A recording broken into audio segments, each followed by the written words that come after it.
Welcome to Degenerate Sports Radio. I'm Paul. Nice to meet you all. I'm lovingly joined by three of my degenerate cohorts.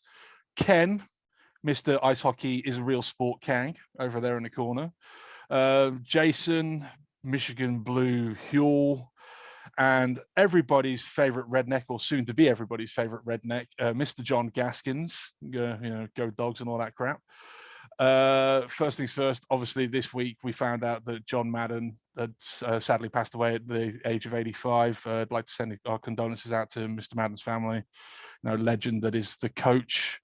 I mean, for me, lads, my experience with Madden, mostly from the NFL games from, the PlayStation era. I know you guys, especially John, who's on first name basis with Father Time, probably watched him coaching and whatever else. But yeah, we all want to send out our condolences to the Madden family in obviously this difficult time. But we're going to jump straight in. Baseball news, because yesterday it was announced that Kyle Seeger has announced his retirement. Now, I'm absolutely stunned at this. I mean, we're talking about a career 251 hitter with, 242 career home runs, who I would, at the grand old age of 34, in baseball years, isn't that old. I mean, and especially for a third baseman. I mean, this came out of nowhere, guys. I mean, any literally straight up thoughts to start off with this? I mean, I would have thought he'd have gotten at least maybe a 2-year stopover contract with the Mariners just to help bring, if nothing else, bring the young kids up from the farm system. What do you think? Well, what they said, that he was supposed to get a 2-year, $24 million deal. That's what they were predicting him to make. I can't see why he would turn that down. Family reasons, maybe? Maybe love of the game just kind of stopped. Speculation, but how was his relation with the organization itself? Did he want to be just a DH? Did he want to be third base? What was their plans? I'm really not that familiar with what the Mariners had going on or expect to have going on. So, it does open a lot of questions, though. I mean, yeah, I get it. I mean, there are, there is, the stereotypical, was the organization happy with him? I would assume that they would have been. I mean, he came off a career year. I mean, 35 home runs, 73 RBIs, 101 RBIs, 73 runs. I mean, he was on don't get me wrong, he hit 212, which is, but his OBP was 285. I mean, again, career year numbers. I mean, the closest he came to those kind of numbers was, according to RotoWire, was in 2016, where he hit 30 home runs and 99 RBIs. That year he hit 278 and 359 average and OBP. So, it's kind of, I mean, the 2-1-2, I can understand that, that would be the stat that would probably throw me as an old school stats guy. I mean, it doesn't scream a lot of contact. It doesn't scream a lot of, balls in play sort of thing, but you can't really turn down 101 runs knocked in and 35 home runs. I mean, for a third baseman, that's pretty legit numbers. So something doesn't quite smell right there for me. I think it's family. They wouldn't sign his brother, so he says, "Fuck it, I'll retire." And there we have our first curse word for the show, boys and girls. Oops. Ding a ding ding ding ding. Put a dollar in the swear drawer. It had to be Gaskins. In fact, somebody give me my money because I put a bet on it. I didn't have my beeper. Yeah, we don't have a beeper, unfortunately, but we do have an 18 rating on YouTube as of right now. Thank you very much, Mr. Like I said, ladies and germs, everybody's favorite redneck coming down to play. Seriously, before we started recording this, he was already threatening to literally wrestle alligators and take photos of doing it. So this is the type of malevolence that we're dealing with at this particular point. But back to Kyle Seeger. I mean, you stating family reasons, that's not the worst idea in the world. I mean, not signing his brother, I mean, I don't think that's you look at the farms, I mean, you yourself, John, you've got a big pulse on the farm systems of most MLB teams. I mean, the Mariners have got some seriously exciting prospects coming up. I mean, did they really need a shortstop? When you go out on a limb and say you're committing to JP Crawford as your shortstop, Come on. Seriously, that's who you're committing to as shortstop long term? Yeah, but I mean, JP Crawford had another career year this year. I mean, take me a second to pull up his stats, but again, I mean, not only that, but don't they have like 2 or 3 in the farm system waiting in the wings if Crawford does decide to, die, for lack of a better term in baseball terms? I mean, if he has a down year. Yeah, they have Marte coming up, but that's still a couple of years away. Yeah. Jace, you want to, hedge in here at all? I mean, I know you're more interested in the bowl games this week than everything else, but to me, it would be the recruits too, or the minor leaguers coming up, because you see Kelenic, Rodriguez in the outfield. They had that rookie of the year in outfield, so I feel like maybe they didn't think they could shift them to DH enough to play. Okay, fair enough. All right, let's get on to the bit that I know that myself and Jason are looking forward to. Let's look at the bowl games. Bama and Cincy to start off with the Cotton Bowl. There's no, Mechie for Bama as far as I'm aware. He's out injured. I don't know if he's going to be a late game time decision. What are we thinking, boys? Are Cincy in above their heads? Yes. I'm just going to flat out say it. Yes. I mean, as much as I would love to see them win, I'm hoping for they can make it a game. With that being said, it depends. Is Bama going to go ahead and kind of overlook things at the beginning? I see them possibly being close in the first half, and then rolling and blowing Cincy out the second half. But that's just I haven't really followed them. I've watched a few that have been televised nationally, and they didn't look all that impressive against my Hogs. They, they did enough to win. Okay, John, I saw you shaking. Yeah, John, I saw you shaking your head there at the beginning of Ken's little tirade. Oh no, I agree with him wholeheartedly, except for one part. Alabama won't take them light. Saban don't do that. Yeah, he'll put his foot on their throat the first and second quarter and take it easy the second half. You think he takes his foot off the gas second half if he's got a 3 or 4 score touch lead? Saban don't do that. Not in this type of situation. He's going to try and send a message to either Georgia or Michigan themselves. Absolutely. Put the fear of God in the Blues and the Georgians. Yep. Fair enough. See, I'm inclined to agree. I mean, I said it when it was Georgia Bama a few weeks ago that Saban has always been the guy in college football, but I mean, he's only ever been put in underdog status from a betting lines perspective. I think it's about 6 times. Bama, they won that particular point. They'd won 4 of the 6 with 2 coming against Georgia at the time, which is why I made an absolute butt ton of money that weekend. But Saban has this knack of taking his former proteges to town. He did it with the Georgia head coach recently. I mean, he's pretty much owned anybody that he's trained ever since. He's been, how many rings has this guy got? 7 or 8 at this point?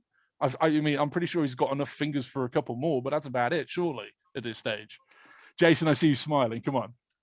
All right. No, I definitely agree, unfortunately, that Bama's going to take this. As much as I would love to see Cincy do it, as much as I'm a fan of Cincy's cornerbacks, Sauce Gardner and that, they can actually compete. But after watching, and I go back to last year's bowl game against Georgia, they played Georgia tough, but they still lost. So I think Bama is a step up in coaching from Georgia. So I think that Alabama takes it, and fairly easily. So everybody except me thinks that the Bama are going to just slap them around a little bit, whereas I'm kind of rooting for Cincy to maybe make, like Ken said, make it a game, try and keep it close. I'm rooting for Cincy. Is this just because you don't like Bama? I'm rooting for Cincy. Yes, completely. That's the reason. Okay, and they're an underdog. Far, way underdog. Fair enough. Well, last time I looked, the over/under on the points for the totals were 57.5. I think they clear that myself personally. The whole game. I think it is a slightly more biased towards Bama, but I don't think it's a whitewash. I think it's 40 something to 30 something. I do And they think covered a 13.5. I'd say the last I looked, I think it was 13 and a half. I don't know what it is now. I don't know if that's changed because I haven't looked, if I'm honest. But when I looked a couple of days ago when I was doing research for this, Bama were 13 and a half favorites. That's the next question. Does Cincy cover the points? John, you say yeah. Yes. No. Alabama covers. Alabama they'll covers. Alabama, they win by 13 and a half. Do you think they're going to win by 2 touchdowns? Yeah, it is 13.5 latest. Yeah. Ken? Yes. Bama covers easily.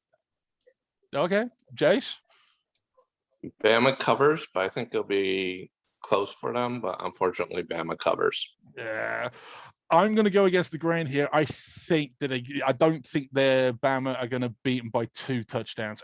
I think 1 maybe. I do think it might be like a 1, maybe a field goal, maybe a 10-point game. But I've got this sneaky suspicion that because I've seen Cincy play a few times this year, that defense is not going to want to give up an ass kicking, if that makes sense. I genuinely don't think that the Bama are a 2-score team against this defense for Cincy. But that's just me. Want to, I'm allowed to be optimistic. I'm a Brit, all right. Give me a break. Is that why you're calling us 3 Yanks and a Brit, because you're going to go against us every time? No, not every time, but probably most, especially when it comes to baseball and things that I know more about than you do, John. So there you go. All right, let's move on. Michigan versus Georgia in the Orange Bowl. It pains me to say this, but I really, really, really want Michigan to win. I don't think that I genuinely don't. They will. I genuinely don't think that Michigan should have been ranked number 2. I know the reasons why Bama got ranked number 1 after they beat Georgia, and I know it's because they did not want to set up a Georgia-Bama semi in the natty run. But I think it was an absolute travesty that Michigan was dropped after that big OSU win, after that absolute statement-making game right before the semis were drawn and the final rankings were positioned. I don't think that they're the number 2 team in the country, as pains me to say it as a state fan. Jason, stop laughing at me. As of my research 2 days ago, Georgia were a 7.5-point favorite. The over-under was a 44.5 game. I don't think it's that close. I don't think Georgia are scoring a bit above Michigan. I think Michigan outrights this. I also think that the over kicks arse on this one as well. I think it's going to be a case of, as long as the Michigan defense can kick in, and they have had a solid defense all year round, and I have no idea how much it pains me to say that. I think Michigan win this game. I really do. I think they go to the Natty final. As the resident blue man, go for it, Jace. You can go first. All right. 100% on board. Michigan wins this. To me, not doubt. Mainly because watching Georgia against Clemson earlier in the year, that was super tight. They didn't score very much. Against Notre Dame, again, who I think is a tier below Michigan. So I think their first solid was Alabama, and they couldn't shake the monkey off their back. Really couldn't. And Michigan this year did.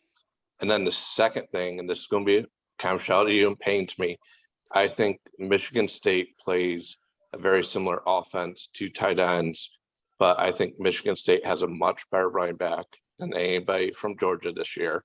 So I think, we will pull it out. Yeah, we'll get to Michigan State in a little while, but I completely get your reasoning on that one. And the running back, he was mentioning it, there was a certain Kenneth Walker III who didn't get to go to New York because of stupidity from the Heisman Trophy Committee. But we'll get to that in a little bit with my bias section for all things Detroit sports. John, thoughts on the Michigan-Georgia game? Well, if everyone loves defense, then you got to go with the top defense in the country, and that's the Dogs. They'll cover the 7.5, and Alabama and Dogs, another SEC championship. Really? It's as simple as that for you?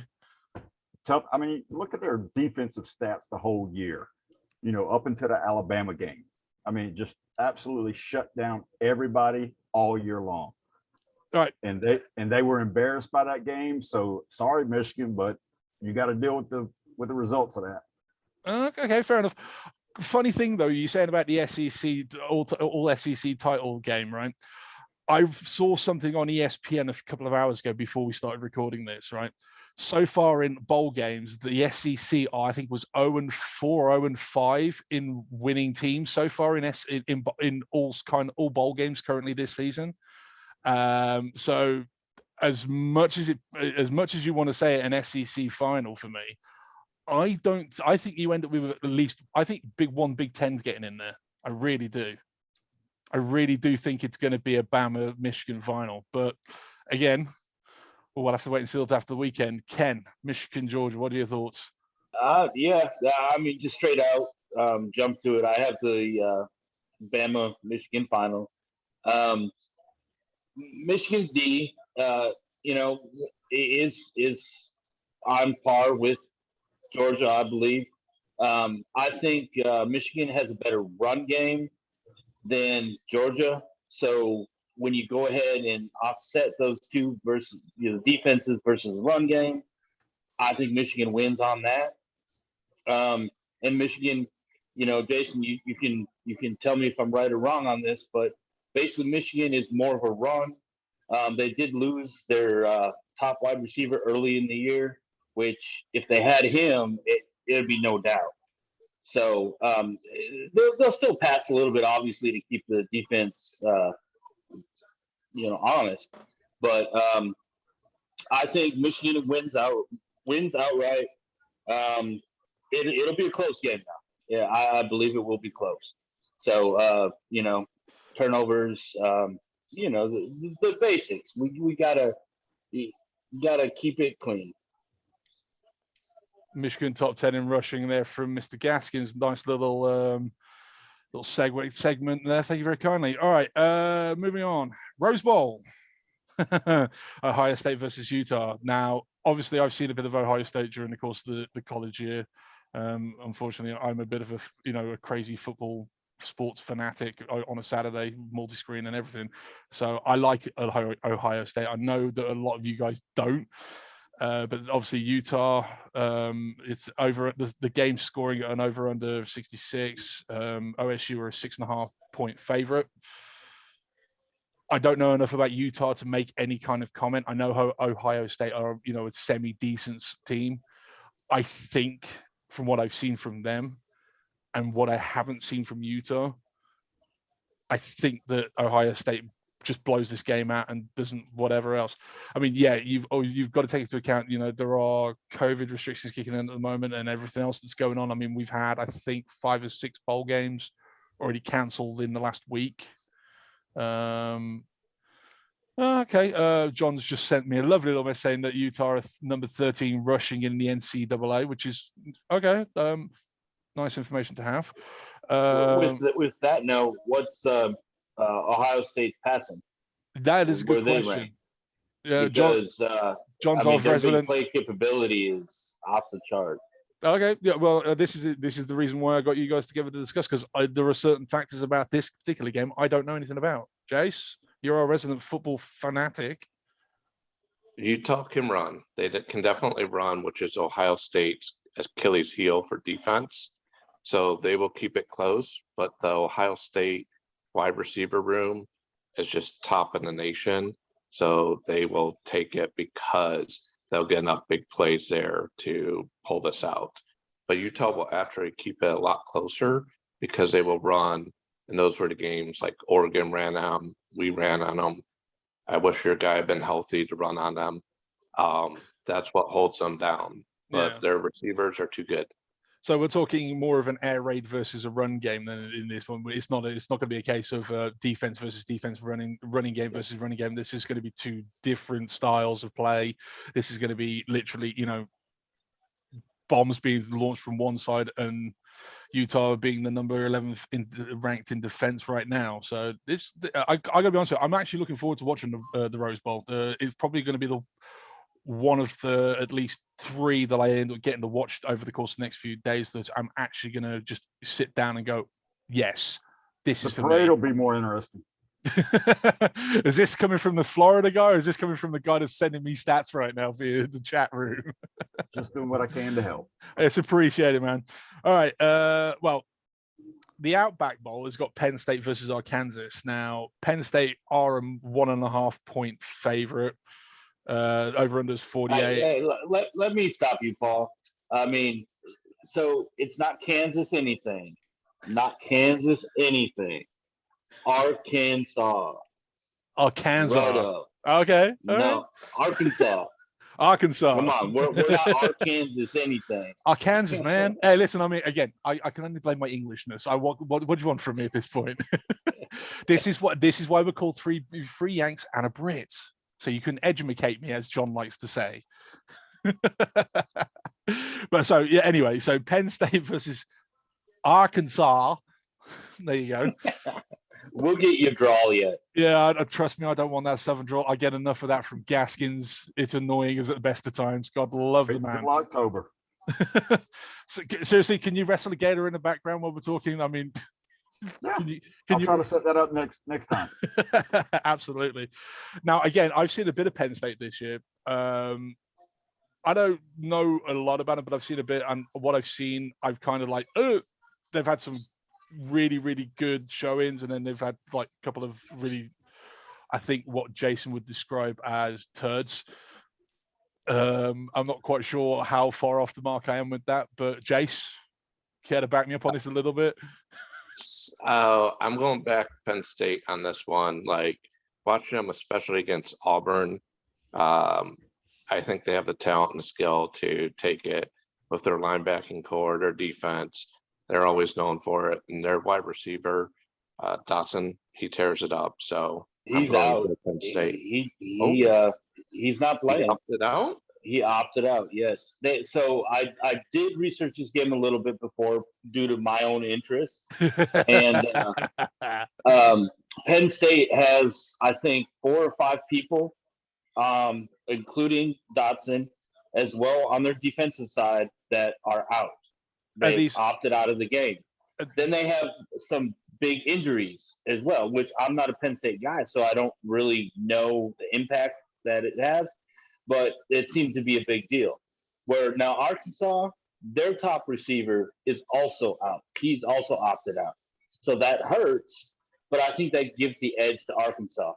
And I think Arkansas has a better coaching all around. Now, the Arkansas. Okay, Gaskins, I see you. I see you. But with the Arkansas opt-outs, are they COVID related, or are they just they're declaring for the NFL? They're declaring NFL for the draft. They're declaring for the NFL draft. All right, fair enough. So, I'm assuming you're taking the home team with this one, then, Ken. This is going to be. Yes, sir. We'll go Arkansas. Me and Gaskins, we got this. We got that. Jason. Penn State still. You know what? I'm going to side with Jason on this one. I think I'm going to go Penn State, even with the injuries and the opt-outs. I think I haven't seen enough of both teams to make a definitive answer, so I'm going to stick with my gut on that one. Watch Bumper Pool on defense. Watch Bumper Pool. Hey, man, linebacker, a name awesome like that. Okay, Bumper Pool on defense. There you go, boys and girls. If you're watching, when you're watching that particular game, that's the guy to look out for. All right, Fiesta Bowl. Now, the only reason why I added the Fiesta Bowl is because it's got 2 teams on the probably most well-known college teams in all of football. Notre Dame, Oklahoma State. These are the two of the top teams in the country, or have been previously. Notre Dame missed out on one of the slightly bigger bowl games due to a couple of rough games this year, I believe, Jace. They've had losing to Cincinnati. Yeah, losing to Cincinnati didn't help their chances too much. I mean, Notre Dame opened up as a 2-point favorite. I don't have the over/under, if I'm honest, because I completely forgot. But Fiesta Bowl. Fiesta Bowl, that's correct. Now, I've seen a bit of Okie State over the last few months as well, and you know, their defense just. For some reason, I don't know if it's an Okie State thing, but the one thing that they've always seemed to have is a decent defense that tends to just put the hurt. -2. Yeah. Yeah, I would say normally OSU has offense. But this year, they're all about the defense this year. I mean, hey, whatever works. Hey, exactly. So, right, well, I'll go straight to this one because obviously it's kind of like it's one of those games that I'll probably have on in the background for me personally. But where are you going with this, boys? I mean, Notre Dame were a 2-point favorite when I did my research. I knew you were going to do that right before this next bit. So where you go, Notre Dame or Oklahoma State, boys? I'm going with I'm going to keep Southern and stay with defense, and I'm going to go OSU. Fair enough. Mr. Gaskins. Well, instead of the praying Jesus, they need to pray to Jesus. Oklahoma State. Jace. That's right. I'm going Oklahoma State because Notre Dame's running back Williams opted out for this one to go pro, and their offensive line has been a struggle all year. They've won a ton, but Okie State for defense should pressure them. Okay, see, this is where I fly in the face of it. I'm sticking with the Fighting Irish, even with the running back going pro. Notre Dame Yanks and a Brit. Exactly. It's all about Rudy for me on this one, boys. I'm sorry, but it's the Fighting Irish. That's where I got to go with. I can't help you, man. There you go. Right, now we're going to get to the game that I'm going to spend a little bit of time on because let's face it, it's the only game that matters tonight. It's on in less than an hour or so, in an hour and a half. Yeah. I like this. I got let's go Pittsburgh in one corner. I've got a Michigan Cup going on in the other one, and a very bemused look from Ken on my top left screen, which is just disgraceful. All right, MSU. This is where it gets interesting for me. All right, now Pittsburgh opened as I believe a 4-point favorite, and it crossed the Rainbow Bridge over to MSU being a 2-point favorite over the last few days. So there's been a lot of action on both teams with a lot of the money going towards MSU, and obviously Kenneth Walker's opted out. He's done the smart business move and not putting himself at risk before the draft and before the combine, before he goes pro. This is a kid that he was transferred from Wake Forest via the portal, probably one of the greatest portal signings you'll see this in the last 10 years. I think was it Burrow was one. I think he was a port. I think Joe Burrow came from Ohio State, I believe. Yeah, I know Joe Burrow was one because they keep every time I see him on NFL, they always say he was a portal transfer to somewhere and such. So it's kind of one of those things going back and forth. But portal transfer from Wake Forest has an outstanding year. Yes, he bombs against OSU, and the run game wasn't established. We were 3 scores down right at the beginning of the first half. It was just like, okay, you got injury concerns. Let's keep him healthy for the rest of the season. Yeah. Yes, I know MSU have got some offensive issues. John, thank you very kindly for that. I also know that Pittsburgh are known for having one of the top offenses in the country. I think, what did you say, number 5? Thumbs up, thumbs down? 5. So for me, especially when with the side of betting that's gone across the bridge for me from being a dog to the favorite, I'm going to go. Yeah, see, this is the thing. I mean, they've still got Peyton Thorne, they've still got Jaden Reed, who's going to be healthy, who's going to be without a cast for me.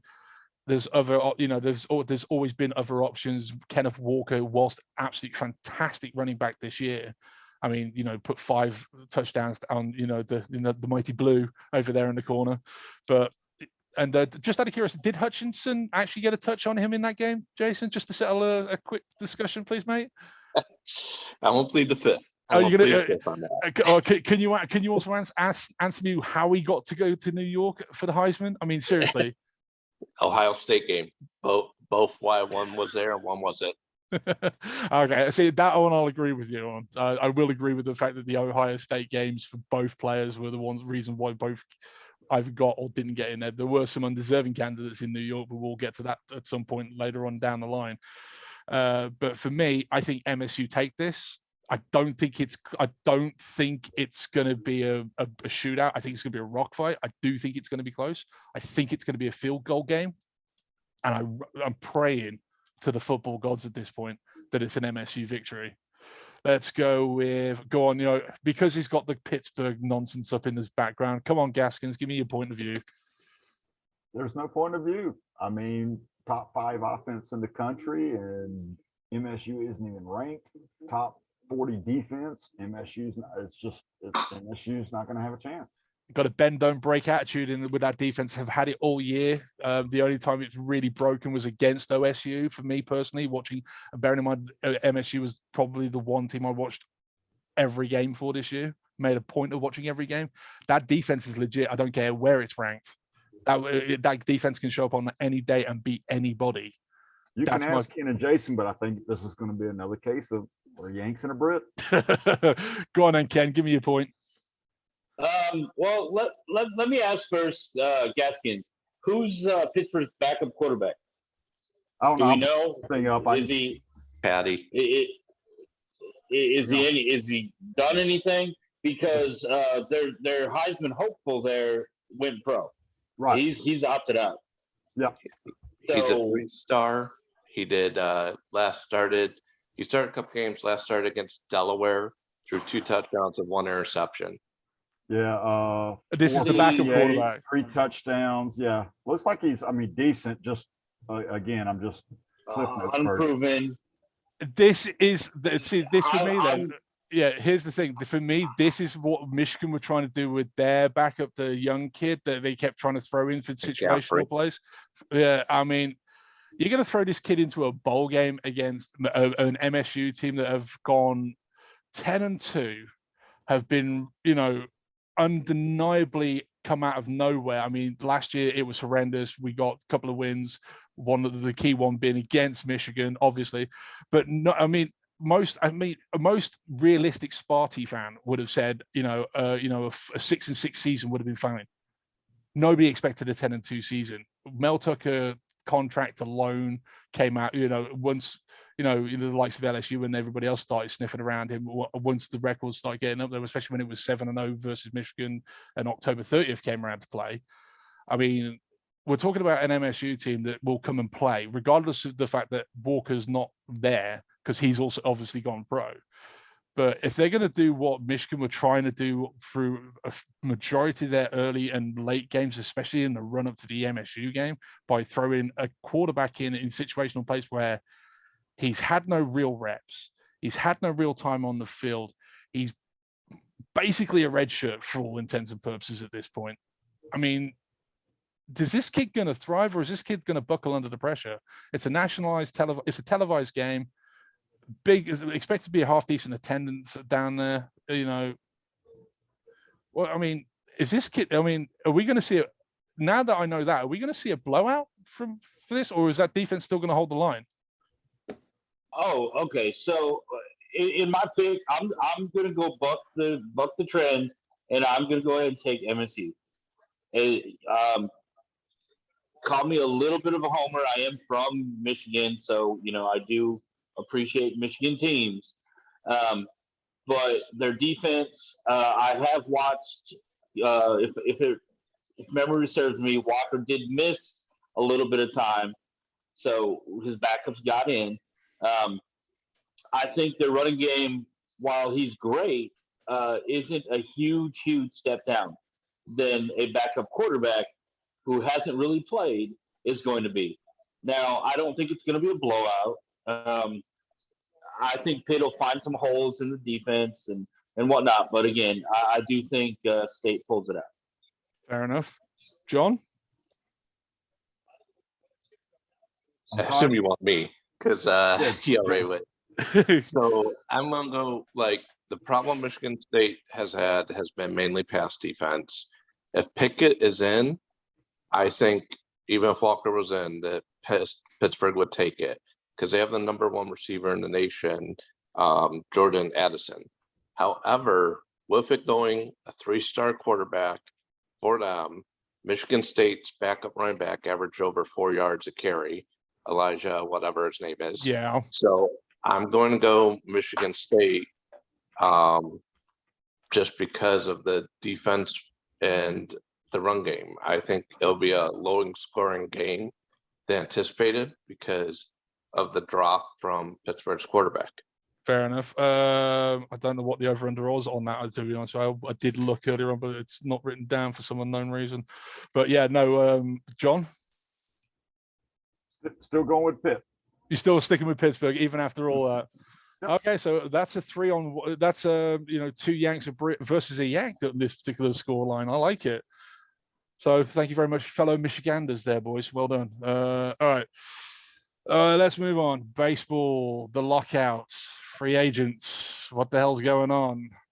I mean, obviously, we got the news yesterday about Kyle Seeger retiring, which was completely out of the blue. There's been stories kicking around the last few days about the MLB not even walking to the negotiating table, let alone anything else at the moment, which I think is a very, very bad sign from MLB as a whole of any kind of negotiating in good faith. I think that is absolutely disgusting.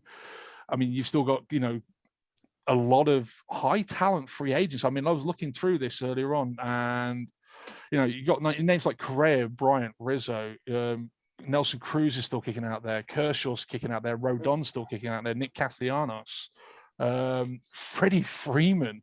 How are the Braves not offered Freddie Freeman a goddamn contract? Seriously. And there's our second one for the day, and that's my pound in the swear jar, boys and girls. But yeah, seriously, I mean, there are some serious names. I mean, I know that Bryant, Correa, Rizzo especially, and I believe Kershaw had already all stated that they weren't going to panic about signing before the November 30th deadline that was thrown out there, beginning of November. But I mean, I got to start with, because you're an Atlanta Braves fan, Gaskins. What the hell are they playing at down there, dude? I mean, how has Freeman not been offered a contract down there? How have they not just locked him up for the rest of his career? He's a Brave through and through. Okay, are you going to offer him a contract business-wise or from your heart? From your heart, make him a Brave for life. Business-wise, I wouldn't pay him what he's looking for, and I'm a diehard Braves fan my entire life. As I say, wasn't it I'd trade for Matt Olson. Really? Absolutely, in a heartbeat. So I think the last numbers I was reading about, I think it was 6 years at 80 million, something stupid like that. I don't think it was a whole. 32 will be 33. I wouldn't pay that. Not if it was my money, I wouldn't pay it. Well, I've got to be honest. It's a business. It's a business. I'm a little stunned at that. I mean, Freddie Freeman is one of the premier first basemen in any of the leagues. I mean, he's been in the Brave for how long? His entire career. He was drafted by him. Yeah. So, I mean, how do you not give the guy 6? If it's a case of the year or a 10 million bucks, I mean, don't you just give it to him? No, you don't just give it to him. It's a business. You put the best team that you can on the field. And Matt Olson, being a lot younger, would be a better fit for the Braves than Freddie Freeman would. You got your face of the franchise in Acuna. Fair enough. All right. Ken? I'm surprised. I'm surprised they haven't. With the money that, look at what Rangers have shelled out. I mean, I understand different leagues, different thought process, but it's about getting money in the seats, and Freeman's a fan favorite. I mean, so I'm surprised that they haven't. Now, it doesn't mean once the lockout does, well, if the lockout gets negotiated, get through, to see Freeman go ahead and sign, but on his end, he can't go ahead and take the hometown discount just because either. Now, that's in the point of, I would say, a $10 million cut be due to hometown would be would be fair. But I mean, and I think he would take it. I think he would take it. I mean, even at 32 years old, I mean, the guy's a 295 career hitter, 384 OBP. He's hit 271 homers. I dread to think how many RBIs he's hit. But, 6 years at 80 million. I mean, that takes him to year 38. But, and I know and the thing is, it's not really a long-term deal. I mean, and if for a heavy hitting first baseman, I mean, that's a decent team-friendly deal, even at those numbers for me. I mean, it's a face of it. I mean, yes, you're right. Acuna is a face of the franchise, and he's going to demand absolutely massive bucks when he hits free agency, unless the Braves can lock him down to one of those silly extensions like I've seen other, South American and Caribbean hitters get. And we'll talk about that on a different show, because I think some of those extensions were, how do we say, cheap, to say the least. But Freeman is a premier, almost like a 5-tool guy, even at the age of 32. I mean, he still hits the ball real hard. He's still got really decent. He's got elite level defense at first base. I mean, the guy's good for 25, 30 home runs a year. I mean, for 6 more years of that, I mean, yeah, you might pay out the back end on the last year or so of that deal, much like akin to what Miguel Cabrera is doing in Detroit right now. Yes, there's always that worry towards the end of the deal, but I mean, you've still got a decent chunk, 4, maybe 5 years of premier elite status first baseman that is Freddie Freeman. Am I wrong in thinking that, Jason? Well, I would say that not surprised he hasn't signed yet, but I think it really will come down to a DH. If the DH makes the National League, then I think that money's easier to pay, similar to Detroit Cabrera. Okay, now you just throwing murkiness into the even murkier waters. The DH rule being universal, I hate it. I absolutely hate it. I'm not a fan. I mean, don't get me wrong, for the American League, it's wonderful. It creates 15 jobs. I understand it. I like the fact that the National League doesn't have it. It makes the National League different. It adds just that little bit of spice where you get a Kershaw guy coming, or a Bartolo Colon guy coming in and hit a home run out of nowhere. And those are the kind of moments baseball wants, baseball really needs for me. Those are the kind of those out of nowhere type situations where you see a pitcher that maybe hasn't done anything at all, then all of a sudden just hits the smoke out of a ball and it goes over the fence. Even if it is 325 plus, it's still out the yard. That, for me, you can't replicate that with a DH.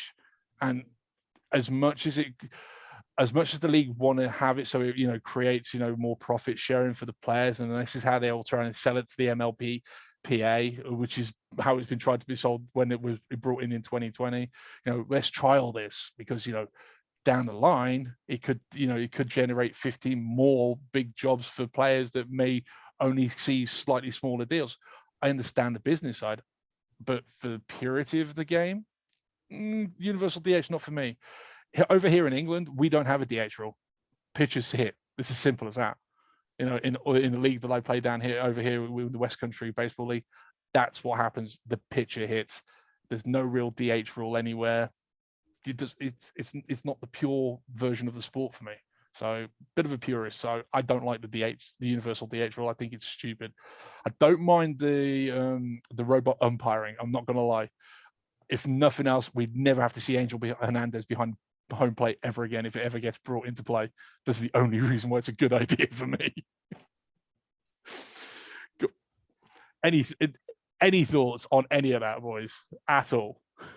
Keep the robots out of the game. Just gonna say it. You don't want to see a Terminator 2 Judgment Day kind of situation happening with baseball. No. What do you think about the free agents that are still kicking around, though, boys? I mean, Carlos Correa is obviously the big name shortstop that's still available. I believe Trevor Story is still yet to sign. I mean, those are the top 2-tier shortstops. But, Chris Bryant's still out there. Anthony Rizzo didn't solidify any kind of extension with the Yankees. I think he decided he was going to test the free agency waters after the lockout and everything else, should it actually, get around to being negotiated. Where do you think Bryant, especially, is one that really intrigues me, because we've got a guy that's multi-positional eligible. He plays all over the diamond practically. I think the only place he hasn't really played is shortstop at this point.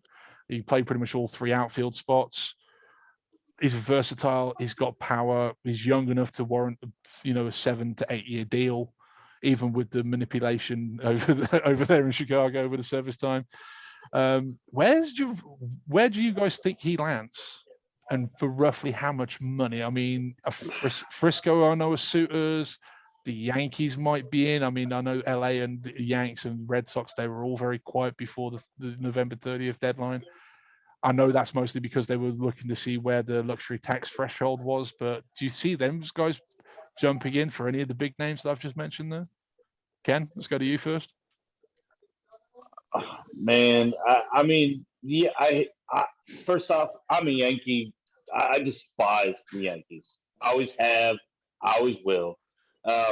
With that being said, I see them trying to get a Bryant or re-sign Rizzo or I mean, even though they have a good young shortstop, I can see them trying to get Craig just because of the Yankees, just because they have DA, because I mean, just because. Gleyber Torres would be a really good piece of trade bait for a blue chip trade piece for pitching, which I know the Yankees desperately need, like every other baseball club, really. I mean, the Yankees especially. I mean, Severino's just come back from Tommy John. They just lost Kluber, I think, to the Phillies. Although to be fair, he was on a 1-year prove-it deal, which did not go well for either side. Let's face it, in the Bronx. But that's known to happen with guys that are getting on there a bit. John would know more about that than the rest of us. Again, being on first name basis with Father Time. So come on, John. Picture this: the Yankees, I predict, will have a free man. A free man? Oh, really? They do have a big hole at first base because Voigt's pretty much toast. I mean, who else? See Freeman in the Bronx. You really think Freeman's going to go to the Bronx? Yep. Do you think that the Yankees give him the 6 years plus? What he's looking, whatever he wants. Yeah. They play for now. They don't play for later. Fair enough. Jace? I'm going to go Bryant. You're going San Fran, or with the retirement news, Seattle. Really? Yeah, because I think with his championship experience, get someone to mentor the young guys since they're letting Seeger out. That's a really good thought. I like that thought. Yeah, no, you know what? Now that I'm thinking about it, that's actually possibly one of the most logical landing spots he's got for Bryant. What anybody reckon Kershaw to the Texas Rangers is practically a done deal at this point? I mean, hometown club, they've just spent $500 million on their middle infield, plus they've got John Gray as well to shore up that rotation. A Kershaw piece to top, the cherry on the top of that particular ice cream sundae that Texas have just spent a silly amount of money on. I think he stays in LA. I think he'll stay in LA, but I mean, I haven't really followed them, but to me, LA is just a much better team. Do you think the Matt Stafford thing has something to do with the fact that you want to stay in LA? I mean, I always hear that they're close friends and all that. No, I think you got to look at it more of a business decision for Kershaw. And yeah, you might be able to work in your hometown or whatnot, but you've been in the sun of LA for how many years? His entire career, correct? If I'm, yeah. So, and then you've been a World Series contender the past however many years. Are you really going to give that up just to go play in front of your hometown and lose? My thing with that is the money talks, mostly because I don't think LA offer him as much as Texas will. Mostly due to the fact that his back has been a major issue for him for the past 4 years. I don't think he's played a full season in the last 5. His numbers haven't been exactly, Kershaw-esque, shall we say. I mean, he's kind of reverted to a normal human being the last 2 seasons when he's played. I mean, we're not talking about a guy that can throw sub-2 ERA anymore. We're talking about a guy that can just about make 20 appearances a year due to back issues.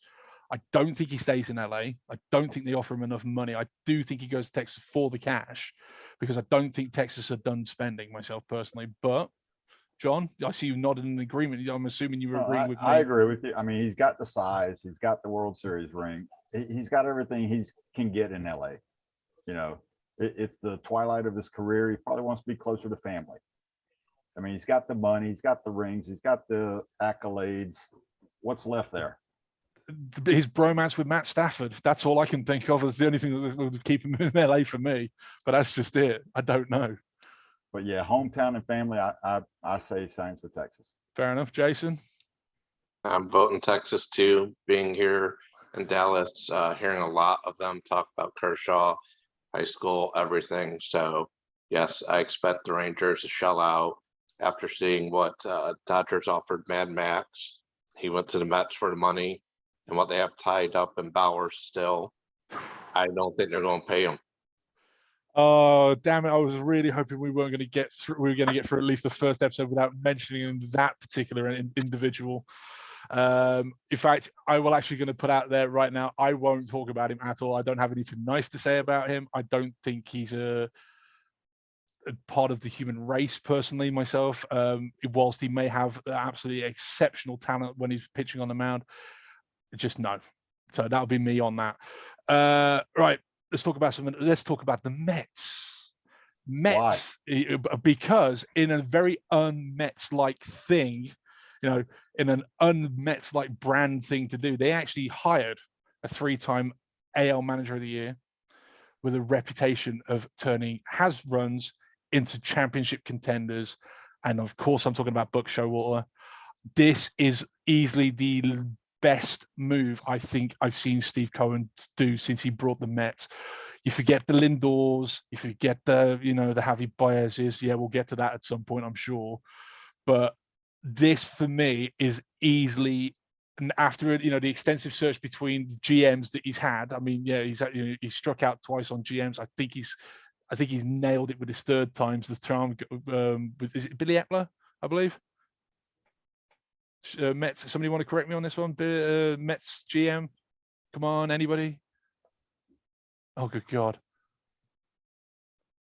Got nothing. I keep forgetting you're not I'm on my phone. I can't do much. I keep forgetting that Jason's not really a baseball guy as well. He's more of a foosball guy. But yeah, no. Anyway, Showalter for me is easily the best decision that Cohen's made since he's purchased the Mets. I know a lot of Mets fans in New York, a couple of guys especially. My mate Dante he was basically doing somersaults in the gym when the news broke that he was being hired. I think that kind of a presence in the clubhouse, in the manager's box, and the manager's office especially, is going to get some of the guys that have been, for lack of a better term, lackluster performances from the last couple of years. He's going to whip those guys into shape. And I think the Mets, with a couple of key shrewd moves that they've made so far this year, especially during this off season, are going to be somebody to keep an eye on. I mean, I know that they kind of fizzled towards the end of the playoff run, but I think, honestly, the Mets are going to be the guys to keep an eye on in the NL for me. Ken, I know you're going to be probably opinionated about this at least. I mean, I don't know. One of their two-headed monsters went out to LA, so they lost him. I really haven't kept up with the Mets. I know obviously they lost Baez, who I know you think the world of. Let's not go there.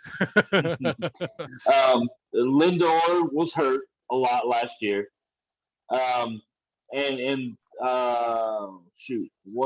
What's their first baseman? The home run hitter. Alonso. His name. Mr. Polar Bear himself. Young. He is still young.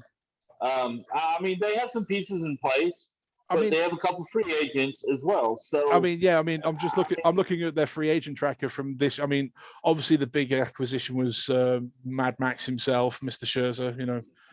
Absolutely legend, worth every penny that the Mets are going to be paying him for the next 3 years. I don't care if you only get 20 games out of him. Those 20 games are going to be electric, and he's going to be lights out on the mound. It's Max Scherzer is a first-round ballot Hall of Famer for me. I mean, if nothing else, for what he did with the Tigers. I'm still sore about them not offering him a contract, but there you go. But I mean, they added Starling Marte with 4 years and $78 million. That's a hell of an acquisition for them. I mean, he'll play any outfielder, but probably play center field to start off with, maybe shifts out to left or right, depending on the needs, depending on the prospects that they've got coming up. It's just one of them. I mean, they added a Nick Plummer, who's a right fielder who's 25 years old from the Cardinals for $500,000 for 1 year. That is a very low key move for the Mets. Yep. But I like Plummer. I've seen his numbers are quite impressive from what I've clicked upon right now. I know John's got more of a tracker on former top prospects and whatever else, and I know that the name Plummer will probably register with him a little bit. So, John, put you on the spot a little bit. As far as the Mets go, I mean, in order to be the best, you have to beat the best, and they're in the NL East. You just got to gel. I mean, at some point, teams have to gel, and with all these new moving pieces, new parts, Showalter, I mean, you just got too many moving pieces. They're going to have to gel if they're going to win. I mean, they've got the talent, but again, it's not about just talent. Fair enough. The team and the coach, manager all have to gel, and there's too much being thrown in the frying pan right now. This is where the Showalter thing for me is a plus, because yes, you are right. They've got a lot of moving parts, a lot of new personnel coming into the club, including the new GM.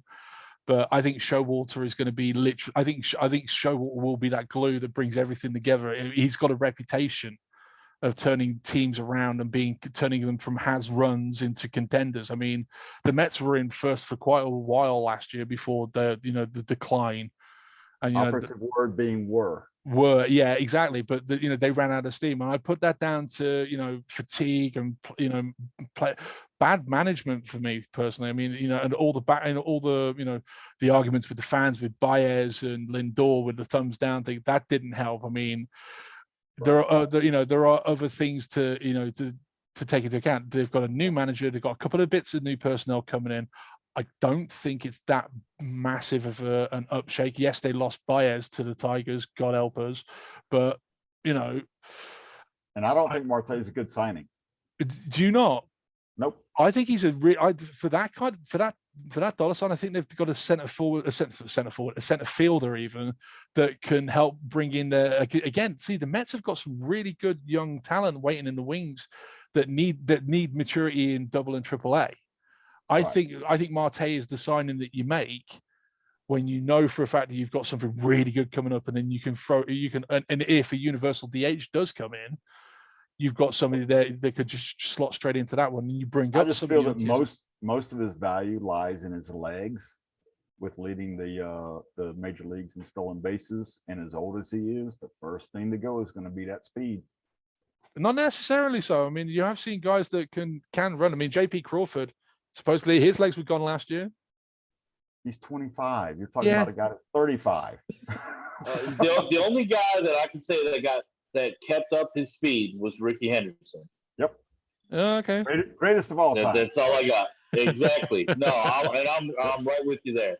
All right. Marte is far below Ricky Henderson. All right. They're going to regret that signing. Okay, fair enough. So the Mets are going to regret the Marte signing. All right, let's move on. I want to talk about the Rams. We're going to switch to NFL a little bit here. Are the Rams now starting to see the Matt Stafford that the Lions have seen for so many goddamn years? The guy that chokes in big games, the guys that can't get things done. Yes, I know he had a win last week and all that and everything else, but there's been a couple of shaky performances in the last few weeks and the last month or so where it's been like, oh, there's the Stafford of old that everybody else has been, said wouldn't show up again because he's got a great O-line in front of him, great wide receivers, he's got lots of weapons and toys. And then with the Odell Beckham signing, the junior signing, oh, there's another tool for the toolbox. Stafford's still choking. Are the Rams now seeing what the Lions had to put up with for the last 10 years? Jason, you're the football guy. Yeah, I'm going to go no, not yet, because unfortunately I feel like with my Lions, so I root for them as well, that just it's bad. Like the area has been a little toxic from ownership down. You've had people retire early like Megatron, Barry Sanders, all of that. So I feel like you get a little shell shocked in Detroit playing quarterback.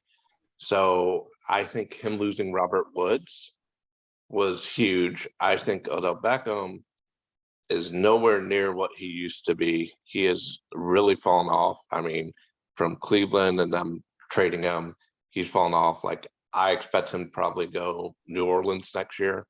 You think Odell especially- gets another job after this year with the Rams? I think he leaves the Rams and goes home to New Orleans, and they give him some sort of deal just to do the hometown thing for LSU and all that. But I think Stafford will win a playoff game, but I don't think they're Super Bowl contenders this year. Maybe next year.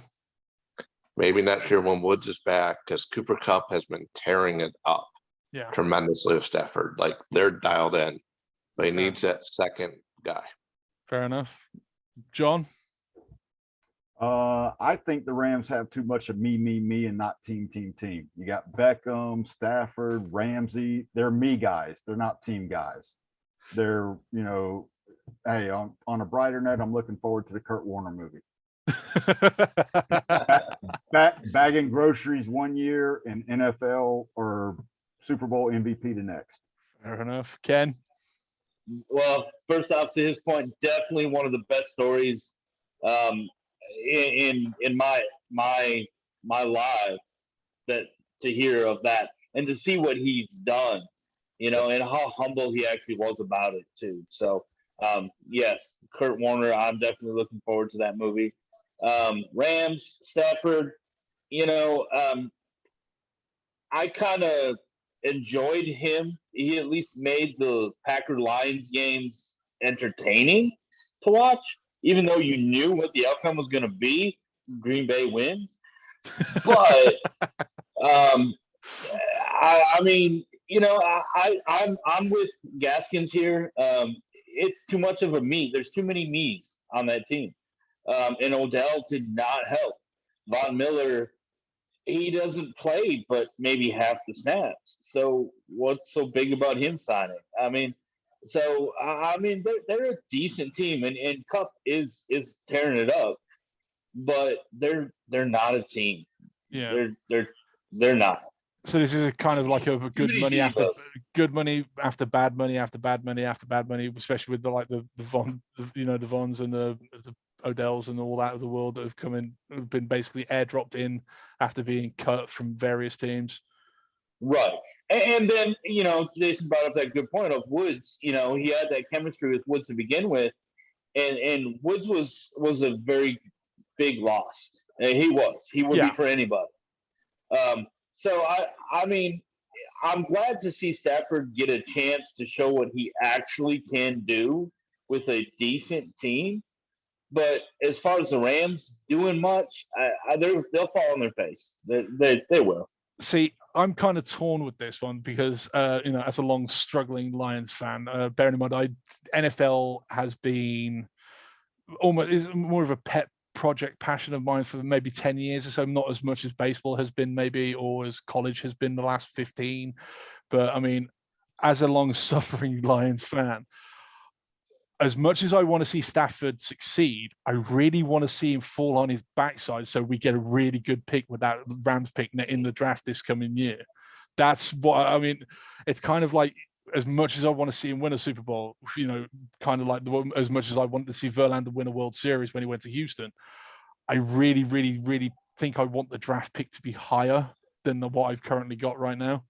Because I think as it stands at the moment, Jason may correct me if I'm wrong, if the season were to end today, I think the Rams pick that we've got in the first round in the upcoming draft is about 25, maybe 26. Yeah, it's in the high 20s. Yeah, so I kind of want to see that slip down into the maybe the late teens, make it that little bit more valuable. But that's just me. Anybody thinking the Chiefs Packers Super Bowl this year, or am I dreaming?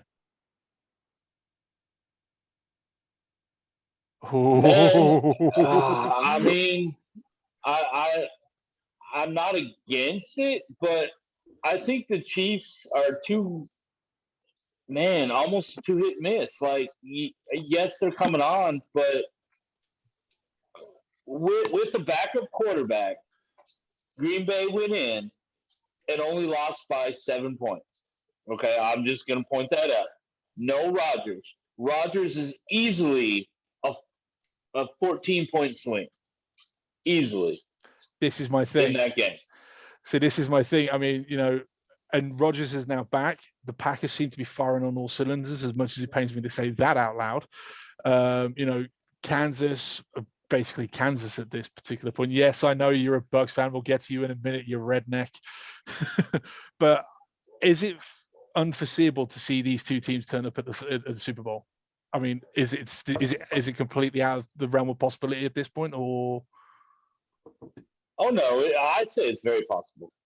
Gaskins, what are your thoughts on a Packers Chiefs Super Bowl possibility? Possibility, yeah, but again, you got to go through Tampa. You're just gonna have to go through Tampa, but they're beat up, so actually, I can see that easily. Yeah, fair enough. See, I mean, I didn't discount the Bucs because of Brady as much as I don't like the guy, because Brady's going to be Brady, and and it's not an easy loss with too many weapons. But I got a funny feeling that he may check out towards the end here. If he realizes he's not got a clear shot to the Super Bowl, I think he tries to save his ass for one more year next year. I know he's under contract for another. Is it 2 years, Jason? 25, yeah. Yeah, to 20. Yeah. 1-2 years. So I mean, this is the only reason why I didn't see and to be honest, I don't think an NFL team's gone back to back in how long? Anybody know that? Jason, come on, you might stay. The Cowboys, but that would be sad if it is. You've also never had a Super Bowl champion win in their home stadium either, but that's true. See, this is what. Yeah. See, because I believe it's in LA this year, is it not? At the Rams Stadium, the new place. So yeah, I mean, Rams getting there. I mean, it's not out of the realm of possibility, but I don't think Stafford is able to pull it off. I don't think he's the quarterback to do it. I can't wait to see the Lions get rid of baby hands Goff, but we'll get to that at some point in the not too distant. But is he going to be the quarterback for the Lions for the future? I know he's under contract for next year. I know that there's no real quarterback in the draft, and there's the talk of Aiden Hutchinson and a couple of other guys, cornerbacks and whatever else in the draft that are going to go high. There's no outright quarterback like there was the last couple of years, with the tours of the world and whatever else. But is Jared Goff the quarterback for the Lions for say the next 3 to 5? I don't think he is. Jace, you're the closest to Michigan than I am. Goff is not. Unfortunately, they probably keep him this year because you have so many other people going around like Rodgers, Russell Wilson, the Watson, whatever happens there. So, and the fact that the number 1 pick is going to be a defensive end in the draft this year. Yeah. John? I agree. Ditto. Just ditto. Absolutely informative conversation there from my favorite redneck, Mr. Kang. Come on, what do you got? My battery. I didn't come prepared. Apparently, I gotta get my charger. All right. Well, you don't need to play the next section anyway, because we're going to do player A versus player B, and you already know the answer to this one. So we're going to, you can charge your phone up or whatever you want to do for this bit. But for Jason and for John, I know for a fact that neither of you have had this at the moment, so we'll go with this. I'm going to read us some stats. Now, these are baseball stats, obviously, because baseball is the sport that I love. And I want to see if you can give me 2 names. All right. Player A. These are last year's numbers plus career strikeouts. Player A has got 31 home runs, 265 average, 319 OBP, a 494 slug, 344 WOBA, and a 3.6 wins above replacement. That's player A. Now, career strikeouts, 29.3%, and a career walk rate of 4.8%. All right, that's player A. Now, player B, last year's stats, 22 home runs, 278 average, 320 OBP, 435 slugging, 324 WOBA, a 1.5 wins above replacement with a 4.1 walk rate and a 22.4 strikeout career rate. That's player B. Anybody want to give me a hazard a guess from one of you two who player A was? John? Oh. 265, that many strikeouts, 31. I'm guessing Baez. You'd be right, sir. Seriously? You would be right. Those are Javier Baez's numbers for last season, plus his strikeout and walk rates for the year. Jason, would you care to guess who the second player is? Go through the stats again: 22 home runs, 278 average, 320 OBP, 435 slugging, 324 WOBA, 1.5 wins above replacement, with a career 4.1 walk rate and a 22.4% strikeout rate for the career. I feel like it's a Tiger. It is. Based, It is a. I'll give you that. It is a Tiger. I can't think of his name, but it is a Detroit Tiger. I want If to it's say a Tiger, I got it. If it's a Tiger. Go on, John. Scope? It is indeed Jonathan Scope. Yeah. Now, I wasn't going to do this tonight because it gets me into a tirade. Jason's heard it. John's heard it. Ken and me have been back and forwards on this for a couple of weeks. The Detroit Tigers, my team I've supported for 25 plus years, paid 6 years, £140 million for a flashy glove, Jonathan Scope, that strikes out a ton, is going to suffer from what is known as the Casty effect of Comerica Park for me, will probably strike out 200 times, probably end up with a 225 average, maybe 290 OBP if we're lucky, and maybe 17 to 20 home runs, 15 stolen bases, being generous. That's if he hits a double into that deep center field. But on those numbers alone, how does anybody from a purely baseball and business perspective offer this guy 6 years, 140 million to have a flashier, just for having a flashier glove than Jonathan Scope? Let's set aside the antics in New York, because quite frankly, the antics in New York don't bother me anymore.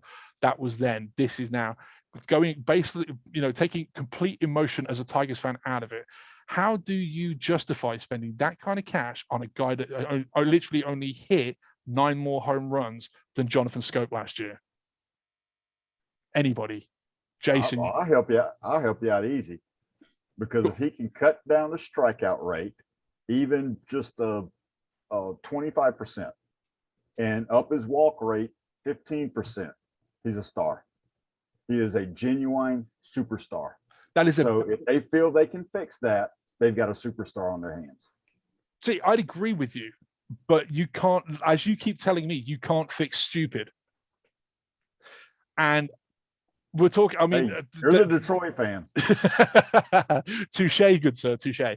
But at the end of the thing is with me for this is, we've all, I've posted it pretty much in every chat that every one of us has been in, that horrific strikeout where he's about 7 minutes in front of the ball before he even gets to the plate.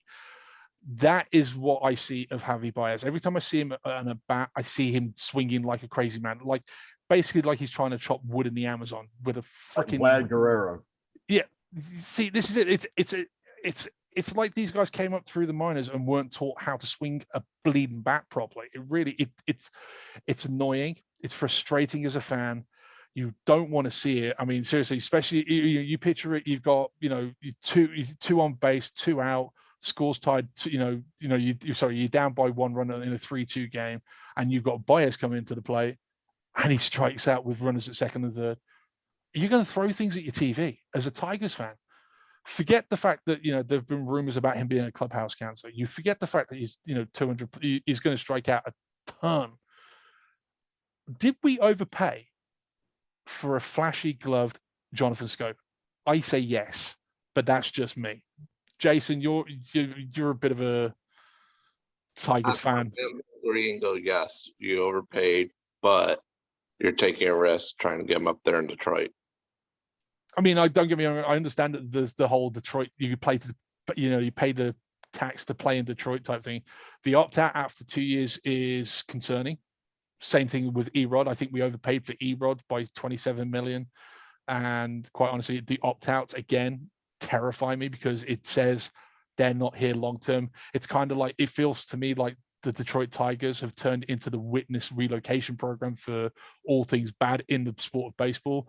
You look at AJ Hinch, yes, absolutely astounding manager, did absolutely, after a crap April, did absolute wonders by making this team a winning team. Didn't lose to, went over 500 to teams above 500 themselves, and they were fighting for playoff spots. Just a touch under 500 for the year. Yes, I'll agree that Javi Baez is an upgrade over the corpses that have been at shortstop the last 4 years. I mean, I won't have to see, the Castros or the Goodrums of the world playing short or, mishandling a double play. I grant you that. But there were better shortstops. There were slightly less riskier shortstops for me on the open market. I still believe that Trevor Story, bum shoulder and dodgy splits from cores and all, would have been a better fit for the Tigers than Javi Baez is. That's just a personal preference. But my concern is this: the opt-outs for Baez, the opt-outs for Eduardo Rodriguez, who they signed for 77 million. Hinch has got his opt-out at the end of 22. It all kind of says Chris Illich is cheap. Alavila doesn't know what he's doing. These guys aren't here to help contend for a World Series, which is, something the Tigers have been desperately seeking since '84. I mean, hell, for me, I went through 19, I went through 03. Those seasons were tragic and, cost me a couple of televisions. I'm not even going to lie about it, genuinely.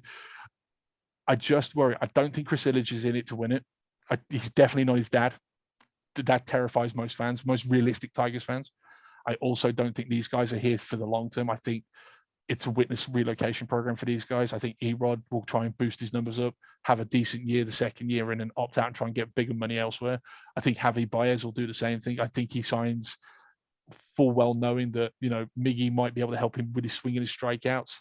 Maybe we get a year and a half of decent hitting out of him, but then he's gone. And then at that point, we may have already lost AJ Hinch, which I think will be the worst thing to happen. If we lose Hinch, I don't know which direction the Tigers go. As a fan, I'm concerned. But I've also been told that I'm a little bit emotional about it. So, Jace, John, Ken, talk me off the ledge here. Am I seeing something that's not there? Or is it looking like that, these guys are in a kind of a Whitsec kind of thing? Talk. I say you go to the White Cliffs of Dover and jump. You're looking about 3 or 4 years for you guys, but you'll be there. Okay. Well, John's saying jump off the cliff. I'm over, so I must be doing something right. Jason? I think, sadly, the best thing is if they up out, because that means they tore it up for the 2 years they were here. Yeah, begrudgingly. Ken? Yeah, your best luck is to just jump. Hope the water's deep. Okay, fair enough. Your Tigers ain't. I mean, look, I think you're wrong about Baez. I think you need to give him a little bit more credit. I think Miggy will have a good influence on him. I think you're right about the opt out. I think they both potentially will opt out, and Detroit's going to be left with their homegrown young guns, which isn't terrible. I mean, I want to see Torque play. I really do. I do. I mean, I agree with you on that one. Torque and Green, they should, if they don't break opening day, that's going to be some form of service time thing, or they're going to be waiting on seeing what the new collective bargaining agreement thing is with minor leaguers at the moment. But I mean, if they're not on the opening day roster, they've got nothing left to prove in AAA. I mean, you look at the numbers for both players. I mean, they were studs. They've been studs everywhere, every stop they've been. I mean, Torque had a bit of a dodgy entry into AA, but after he got his feet wet a little bit, just started absolutely nailing the ball. And I do mean nailing. I mean, there was never a day that went by during the minor league season that there wasn't a highlight on my Twitter feed or on my social media, any of the other social media platforms that I use, that these guys weren't on. I mean, seriously, God, I mean, these guys are obviously, you know, the future, but the future, we've been waiting, as a Tigers fans, we've been waiting since 2016 for the future. It's now here. Illich cheaped out by not. Yeah, so this is my thing. Illich cheaped out for me. He cheaped out by not going after the best shortstop in the class. He didn't want to sign a 10-year contract, which, you know, from a business standpoint, which John will probably go with. You see, I even know what Gaskin's argument is going to be before he even says it. This is how good this is. You know, from a business standpoint, for a 27-year-old, probably not the best idea, but and especially for somebody that has had back issues in the past. But Correa's back issues have been behind him for a couple of years now. He's 27 years old. You're paying for literally 8 to 9 years of prime Gold Glove winning shortstop. Yes, he's going to be more expensive than, you know, Seegers and the Baez's of the world, but he would have been worth every penny in revenue alone, let alone anything else. You'd have recouped that money tenfold back in merchandise sales, in advertising, in you name it. They would have made it back from a business standpoint, which is why why myself and a lot of other Detroit fans were like, why the hell have we not got this guy? And Ken, I know we had the conversation, you know, maybe the player didn't want to turn up, come and play in Detroit. I get that. But if you want to win, especially in baseball, if you really want to win and you've got that kind of cash kicking around, bearing in mind, Chris Illich is the third, I believe the third wealthiest owner in baseball. You go out and you make that player an offer that's too good to turn down. You give him $360 million a year. You give him, because you know you're going to get through, you know, all the advanced sabermetrics that we have nowadays in baseball. You know you're getting 7 or 8, even 9 potential years of prime shortstop Carlos Correa for me. That's just me. Jace, you're looking pensive in the corner, buddy. I would think that he should go too, but I think their move was decent. And again, you know, it's going to be their minor leaguers coming through is what's going to make this team or not. Fair enough. So basically on this score where it's 3 Yanks versus the Brit. Yeah, fantastic. All right, last bit of the night, because I want to get to the MSU game, which kicks off in about 30 minutes. Now, did you all do your prep work this week, or find out, because it's time for Muppet of the Week? So this is not the friendly little, you know, trash can monster and, you know, Piglet and, you know, jumping around Toad. Muppet of the Week goes to those players in sports or, you know, general life that have been the most idiotic, stupid, and outrageously funny person that one of us can come up with, that we've seen or heard of or come up with. So nominations for Muppet of the Week. Let's start with Jason. Who's your nomination for Muppet of the Week this week? So mine comes from watching the Maryland bowl game. I cannot remember his name. Their guy was talking about the Hokie or the defense live interview, and at that time there was a 70-yard bomb from Tua or his brother to score right in there. It was one of the most hilarious, most awkward sports moments I've seen, but I cannot remember his name. Well, so this was the Merlin Bowl game. All right, the Merlin Bowl game. All right, I'll have to check that one out. Go on then, Gaskins. Who's your Muppet of the Week nominee? It's going to be the same every week. LeBron. I knew he was going to come up. Yeah, every week it's LeBron. But to see him get posterized this week, I mean, literally just dunked right on, mouth open, looking up. It was, LeBron. I've seen that clip since you were mentioning this the other day to me, and I've got to be honest, I did find it amusing, considering all the antics that's been going on with LeBron the last few weeks as well. So that's a good one. Ken, what do you got for this week? Oh, Ken's gone. Ken, your audio's disappeared, dude. Anybody picking up Ken's audio? I think his phone's died permanently. Okay. I can see him, but not hear him. Okay. All right. Well, while Ken's sorting out his audio, my Muppet of the Week is the NFL. The NFL for me this week have been absolute numpties. They really have. The whole COVID-19 testing fiasco that they've been dealing with. I mean, you look at it, to be honest with you, this for me could have been a joint venture between the NFL and the NHL. between those two organizations, they have managed to